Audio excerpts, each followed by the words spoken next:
नाज़रीन, नसीराबाद में corona virus के शिकस्त ॾियण लाइ लॉकडाउन बरक़रार आहे।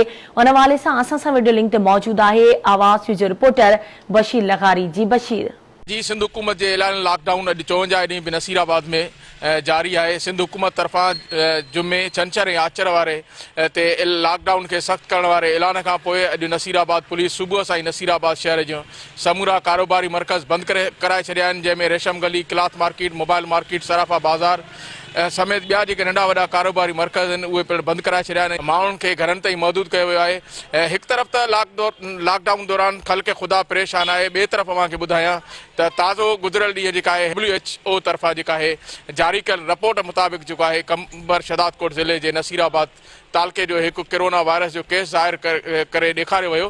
पर अफ़सोस जहिड़ी सूरत हाल इहा आहे त वर्ल्ड हेल्थ ऑर्गेनाइज़ेशन जेका पूरी दुनिया जे अंदरि सिहत ते कमु करे, उन वटि बि जेकॾहिं अंग अखर ग़लति अचनि त उनजे लाइ छा थो चई सघिजे।